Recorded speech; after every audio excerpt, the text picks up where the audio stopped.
State Public Health Division, this is Michelle. Hi, this is Tessa from Douglas County, and I just wanted to give you a heads up. We've had 5 cases of Salmonella brandirup in the last 3 weeks. Really? That's unusual. I know, right? I mean, we've done basic case interviews with 4 of the cases, and we haven't been able to find any connection whatsoever. Brandirup, huh? We almost never see that. What do we know about the people who are sick? I mean, it's mainly kids, although we do have one case who is in her 30s, and it's evenly split between male and female. And the onset started at the beginning of the month, but we had our last onset on Friday. All right, well, thanks for the heads up. I'm going to let the outbreak team know. I'm going to check the database. We'll get a questionnaire drafted and get that back to you so we can get started on the interviews right away. All right, that sounds like a plan. Talk to you later. Thank you. Hey there. Tessa from Douglas County just called. She's got 5 cases of Salmonella brandirup, onsets all in the last month, mostly in kids, evenly split between males and females.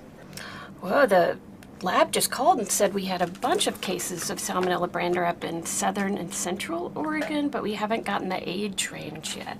And nothing from the Portland metro area? Nope. Nothing from any other state? Already checked. Nothing that matches my molecular typing so far. Okay, so if this is foodborne, we're looking at something that's sold locally and not nationally, something that's eaten mostly by kids, but not exclusively by kids. Yeah. What could it be? I don't know, I guess we should get started on investigations, and it could be big. Hi, I'm Bill Keene. Welcome to the National Outbreak Museum. The museum is full of exhibits from hundreds of investigations that we've participated in or that others around the country have participated in over the last 20 or 30 years. These exhibits commemorate why we do these investigations and the kind of products and things that can cause people to get sick in foodborne outbreaks. There are a lot of different kinds of outbreaks, but from the point of view of how we organize investigations, there are basically 2 types. The first are relatively simple and the mainstay of what we do, and these are event-centered outbreaks. That's where people get exposed at one place, usually at a single time with a narrow frame. So this is the classic example, might be kids getting sick at a school lunch or a restaurant meal or a wedding reception or perhaps a week at scout camp. The investigation focuses on the exposures that occurred at that location during that time period, and so in order to investigate we need to find out what the potential exposures are and then find out some way of evaluating who had what kinds of exposures. And we do that by making questionnaires. The second kind of investigation involves commercial products that are maybe widely distributed around a region or multiple states or even between multiple countries. When we have those kind of outbreaks, we often don't have clusters of cases that are readily apparent locally. Sometimes we do, but often the cases are only identified through laboratory subtyping of bacterial isolates, often Salmonella or E. coli 0157. And again, here in the museum, you can see all kinds of products that were identified that at one point in one investigation or another were implicated. Dairy products, meat products, produce, packaged goods, processed foods. And the way we identify these products is by, again, doing investigations, and these are generally focused around making questionnaires and interviewing our cases with these questionnaires. The questionnaire is a way of getting structured information from people. The structure allows us to abstract the information that we need, to tabulate it, to do statistical analysis on it, and make comparisons between groups without undue difficulty.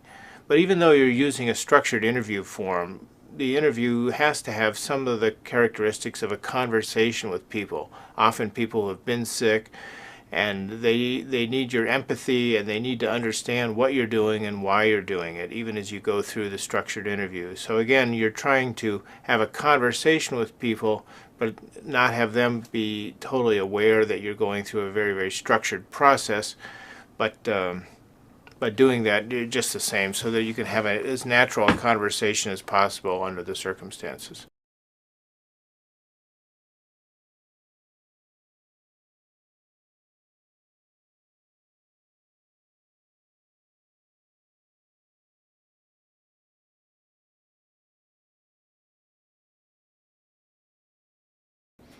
Let's take a look at some examples we have in the museum, and I'll tell you about how questionnaire design and interviews helped crack the mystery. Years ago, we had an outbreak of salmonellosis that was due to almonds, and this source, which turned out to be a national outbreak caused by brand A almonds, was identified with only half a dozen interviews that were done here in Oregon. No one else had even noticed there was an outbreak of this kind of salmonella. But we started to interview, and one of the questions on the shotgun questionnaire was, had you eaten any almonds? And the first person said, yes, I had brand A almonds. And the second person said, why, yes, now that you ask, I had brand A almonds. And it went on down the line. And within hours, we were able to contact this store, and the product was coming off the market. By the next day, there was a national recall, and it transpired, in fact, that this outbreak had been going on for over a year, with cases trickling on. But using the hypothesis-generating questionnaire, we were really able to solve it very, very quickly. It was almost the same story last summer when we investigated an outbreak of E. coli ON57 infections here in Oregon. These cases had a matching laboratory subtype. So when we started to interview people using that questionnaire, very quickly we identified that all of these people had been eating strawberries, and the strawberries had been purchased locally grown at farmers markets and roadside stands. It took very little effort to do the trace back to identify that the strawberries came from a single grower in Oregon, and within 72 hours we'd pinpointed the exact field where, in fact, deer were going through the fields and contaminating the strawberries as only the deer can do. Other outbreaks have been not so successful.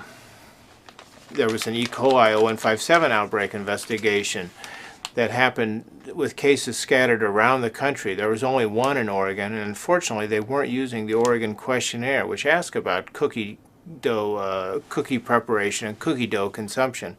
The investigation went on for over a month with people trying different kinds of interviews before, using a different technique, just open-ended questionnaires, this clue came out. But had they been using our questionnaire, I think they could have very quickly found the source. Now, the shotgun questionnaire isn't perfect. We've worked on investigations with a reasonable number of cases, 5 or 10 or more, where we've used it and we haven't found the source. But it's a really great tool that we think helps focus the investigation and quite often leads us directly, if not to the specific source, at least to the general area that we need to pursue in. It's a great tool, and I think you'll like using it. Hi, this is Melissa Powell from the Morrow County Health Department. May I speak to Carla Jean Harlow? Hi, Miss Harlow. We're doing an investigation of intestinal infections caused by salmonella. I understand you had this type of infection 2 weeks ago? Correct. We're talking with folks who were sick to find out what foods they ate in the week before they got sick. It often helps us to pin down what made people ill so we can prevent illness in other people. It'll take about 45 minutes. Could I ask you the questions? Great. A common method in investigating outbreaks is to interview all people who are sick, called cases, to find out what they may have been exposed to, whether it was food they ate, animals they had contact with, or recreational exposures, such as germs or pathogens in a swimming pool or fresh body of water. I'm also going to ask about other things that could increase the chance of salmonella infection. Did you handle any pets in the week before you got sick? Any contact with snakes? Lizards or iguanas? Any other reptiles? Hi, I'm Tessa Jacqua and I'm from the Douglas County Health Department. And I was just wanting to let you know that there are several people in the Reedsport area that have become ill with an intestinal infection that's caused by salmonella. And we're talking with folks in the area to figure out the cause of the illness so that we can stop it from making other people ill. Is there anyone in the home who is male and less than 15 years old? Okay. And many of the people who've had this infection have been children. So we're talking with families of children who have been ill and families who have children that haven't been ill to compare foods and activities so that we can figure out what's caused the infection. And what's the child's name? And are you his mother? In addition to those who are ill, another group called controls might also be interviewed. Controls are people who share similar characteristics with a case, such as age, sex, and place of residence. However, people in the control group haven't been sick. The control group's information is then compared with the case group's information to determine what may have caused the case's illness. For example, if most cases, or sick people, ate runny eggs at a certain restaurant, but controls did not, you might suspect the eggs as the cause of the illness. As you get started with outbreak interviewing, there are 10 cardinal rules to bear in mind. We'll go through these one by one. Okay, between February 4th and February 11th, did you eat any romaine lettuce? No. Other leafy lettuce like red, green, or butter lettuce? Nope. Arugula, endive, chard, watercress, or other salad greens? No. Any mescaline, spring mix, or baby salad items? Wait, what? Any mescaline, spring mix, or No, baby... I think it's pronounced mescaline. What the heck is that? That's nothing. Wait till we get to the part about baba ganoush. By practicing your introduction and going through the questionnaire with a colleague before you go live, you can iron out any pronunciation issues and feel more comfortable with the interviewing process. Okay, now I'm going to ask you about the kinds of places you might have eaten in the 7 days before you got sick. Okay, did you eat at any fast food restaurants? No? Okay, a grocery store? No? A grocery store deli or other kind of deli? No? Okay, a bakery? Dessert place? Pastry place? Picking out a quiet spot where you won't be distracted or interrupted makes things easier for you and easier on the person being interviewed. And how many sexual partners have you had in the past month? 4. Oh my. Oh, nice. Are you serious? Well, actually, it was more like 1. Okay. By remaining value neutral, a good interviewer is less likely to influence the responses of the person being interviewed. You are interviewing them, after all, to find out what might have happened to make them sick. You don't eat that much meat, do you? No, not really. Am I right that you generally eat a pretty healthy diet? I suppose. No butter, sour cream, mayonnaise, things like that? It may be tempting to anticipate what someone will answer. By avoiding this common pitfall, you can get more objective, accurate responses. Next, I'm going to ask you about vegetables you ate in the week before you got sick, even if it was only a bite. I don't really eat vegetables. Let me write that down. In this case, the interviewer has misinterpreted a general statement about preferences as a specific answer to her question. I did not. Yes, you did. I did not. Yes, you really did. Have to agree on that one. Sorry. It's important to record accurately what people say and to ask each question, unless the outbreak team has decided some questions can be cut out, if no cases are reporting these exposures. Hi, this is Doug. Oh yeah, thanks for calling, Steve. This is Steve Jenkins, right? Good. Are we speaking privately, Steve? Yeah, the reason I asked that is that I'm calling from Public Health, and I'm calling about your visit to Dr. Perez's office. Okay, Dr. Perez said that somebody be calling you? Okay, so I'd like to talk to you now, if that's good for you. All right, good. Probably about maybe 20 minutes or so? Correct. You got treated? When did you get treated for the syphilis infection, Steve? Just 2 days ago. Okay, how are you feeling now? Well, what I wanted to talk to you about was your sexual partners like in the last about 6 or 7 months. Well, it's not likely to get this bad, but it's important to be aware of your surroundings and to protect the privacy of people you're interviewing.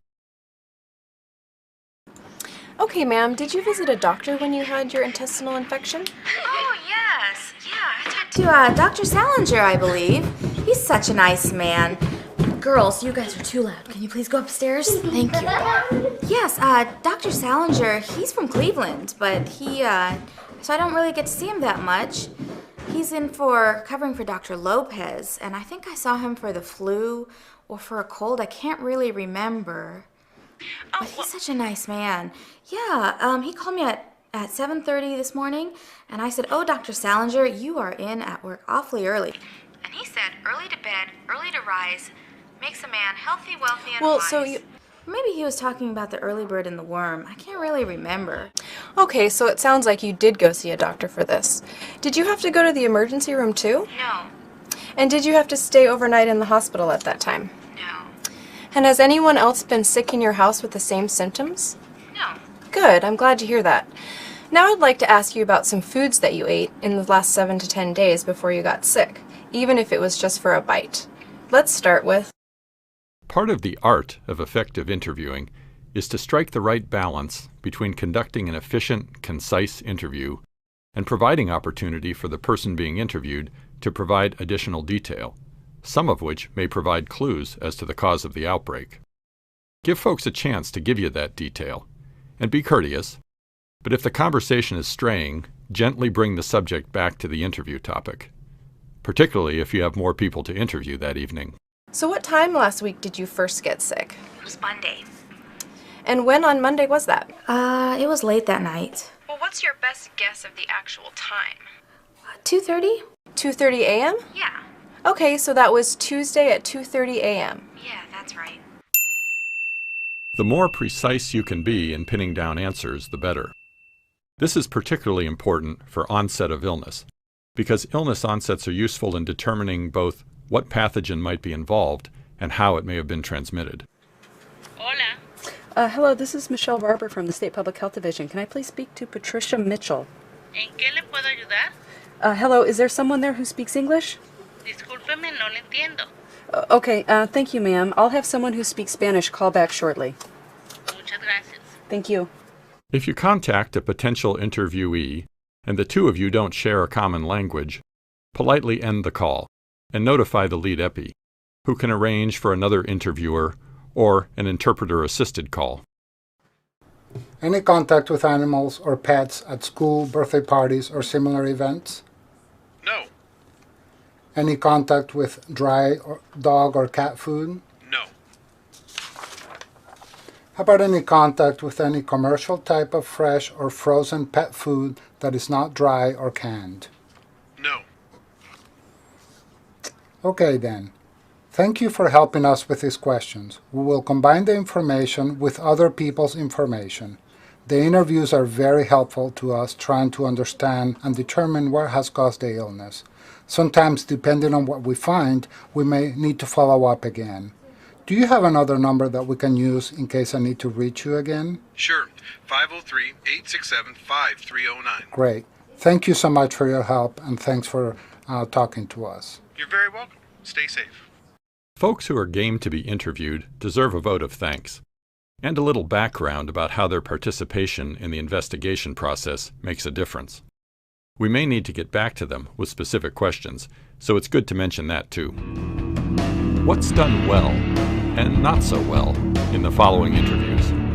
Be sure to write down your observations in the following scenes. Hi, my name is Jamie and I'm calling from the Oregon Public Health Division. Recently, several people in Reedsport and the surrounding area got sick with an intestinal infection called salmonellosis. We're interviewing people in the community to gather some information and figure out what's causing people to get sick, and that can help protect others from becoming ill. I'm hoping to talk with a male between the ages of 20 and 49. Is there someone in the household who fits that description? Yeah, I'm 33. We've been interviewing the people who've been sick to find out what sorts of food they ate and other activities they did that might put them at risk for infection. We're also asking the same questions of people who didn't get sick. That way we can compare foods that sick people and well people ate, and that helps us figure out what might have caused the illness. That sounds good. Great.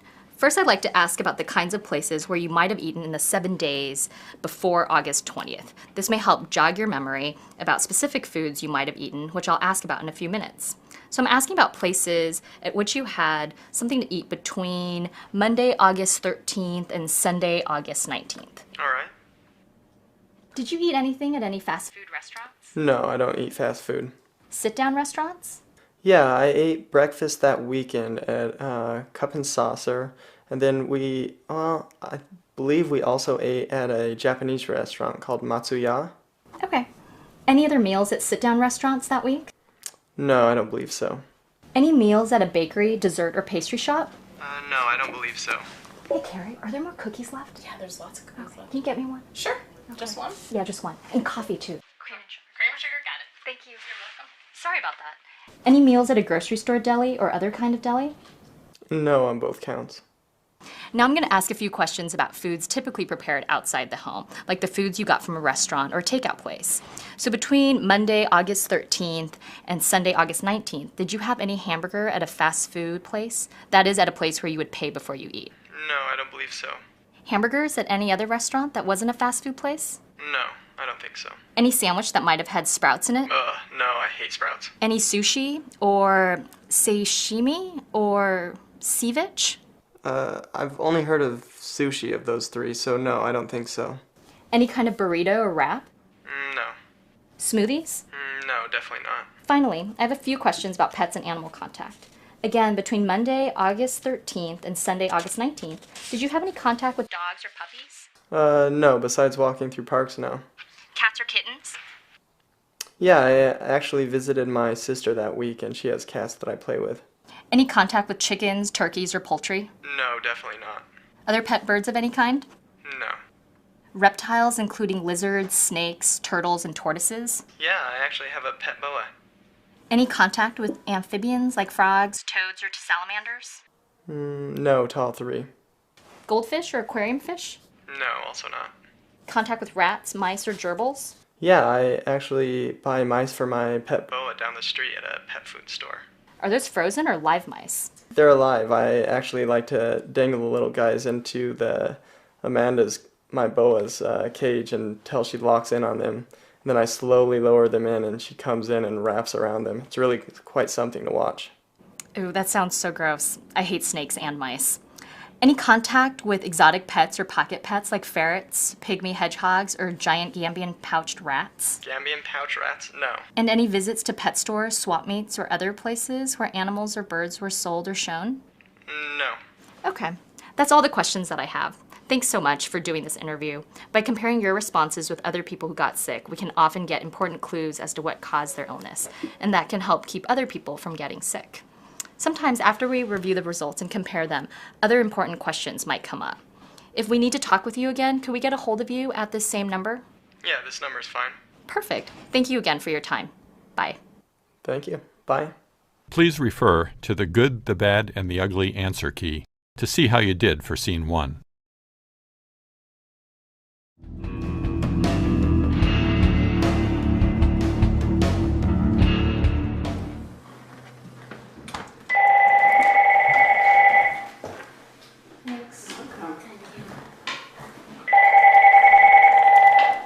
Hello? Hi, this is Alyssa Boston with the Oregon Public Health Division. Are the parents of Ryan Robinson available? Yes, this is Julie, Ryan's mother. I'm with the Oregon Public Health Division, and I'm calling today to gather some information about your son Ryan's recent illness. Ryan and several other people in your area have been sick from the same type of infection, and it's caused by an organism called Salmonella. Yes, Ryan's pediatrician told us about it.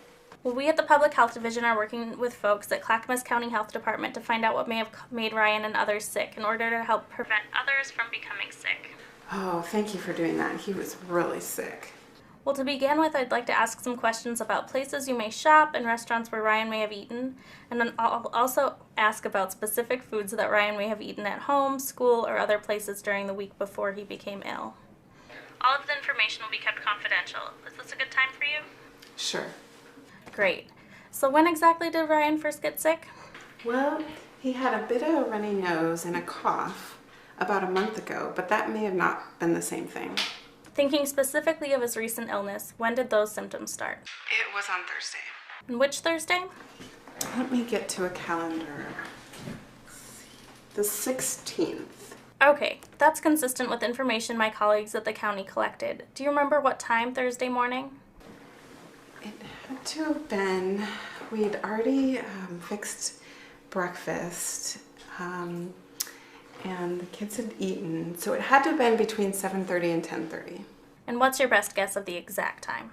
Well, my husband had taken the kids to school, so it had to have been 10:30. Okay, and what time were his first symptoms with vomiting or diarrhea? It was 10:30, and the first symptoms were diarrhea. And was anyone else in the household sick with diarrhea and vomiting in the week before Ryan got sick? No one else was sick in the house. Okay. Did Ryan go to the emergency room because of this illness? Yes, he did twice. And don't you have a regular health care provider you could have used? Yes, she's great.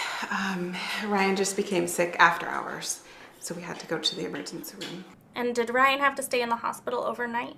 No, he did not. All right. Next, I'm going to ask about where the food that Ryan ate during the 7 days before he got sick came from. So this isn't necessarily where he shopped on those days, but where the food he ate during that time came from. Okay. Did any of the food come from grocery stores or supermarkets? Yes, it did. It came from Winco, Grocery Outlet, and Safeway. Anything from large warehouse stores? Well, yes, I do have items from Costco around the house. And he wouldn't have had any homegrown produce, would he? Well, he possibly could have had collard greens and kale. But I'm not sure. Well, if you're not sure. No. Yeah, he didn't have any of that. Okay. I also want to ask about specific restaurants and fast food places that Ryan ate during the week before he got sick. Again, that's between February 9th and 15th. I'll give you the name of restaurants and you let me know yes or no if Ryan ate there during that time. Sound okay? Yes, it does. Great. Did he eat at A&W? No. Baskin Robbins? No. Dairy Queen? You know, I think he did get a dip cone there at one time. Okay. KFC? No. Famous Julie's? Oh, wow. We did go there a few months back. Man, that place was filthy. Mm-hmm. Talk about grungy. That place was gross. I'm surprised we all didn't get sick. Oh. I mean, this place was unbelievable. It's amazing how a place like that can stay open. Oh, wow. And man, those fries? Ugh, so greasy. Mm-hmm.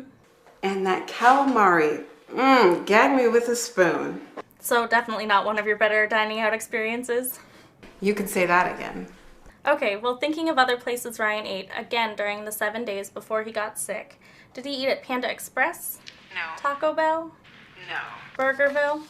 No. Okay, great. Well, that's all the questions I have for now. And can you give me a second more of your time to review all of the information I've collected? I want to make sure I'm not missing anything. Yes. Okay, well, it looks like we've covered everything for now. If there's additional information we need, we may have to contact you again. Is this the best number and time to reach you? Yes, this is the best number. During weekdays, please. Thanks so much for your time and taking part in this interview. This information is extremely valuable in helping us track down the source of these infections and in preventing additional illness within the community. You are very welcome. If you find out what caused Ryan to become sick, will you call me? I'm not quite sure if we're able to do that. I'll have to run that by the lead investigator and get back to you. Thank you very much for doing this work. We hope nobody becomes sick like Ryan was. He was really sick. Great, well, I'm glad he's doing better. Thanks again very much for your time. I'll make sure and talk to the lead investigator and get back to you. Okay, bye now. Okay, bye. Please refer to the good, the bad, and the ugly answer key to see how you did for Scene 2. So when you're getting ready to do your interviews, it's good to keep in mind, why are we doing this at all? There are a number of reasons why we do outbreak investigations, and you should think about it. It'll help motivate you to do a good job and to do a job as quickly as possible. The main reason, the most obvious reason I should say, is to stop ongoing transmission. If a commercial product is on the market or some typhoid Mary is working in the local restaurant, we want to find him and get him out of circulation as quickly as possible to prevent additional cases. That's obvious, but a lot of outbreaks are over before we hear about them. In those cases, the rewards are somewhat more distant, but still quite real. The reason we know so much about these various agents, and we know that E. coli 0157 is often linked to produce or hamburger or other sources, or that norovirus infections come from food handlers working when they're sick and not washing their hands well. We know these kind of things because collectively we've pooled information from thousands of outbreak investigations, and that kind of stuff gets distilled and becomes the underpinning of our general knowledge. So that's really important to do. And lastly, this kind of information becomes something that we help to use to make good regulations for government agencies, and that industry and businesses involved in food preparation and food production use to change their practices in order to reduce the risk to future consumers.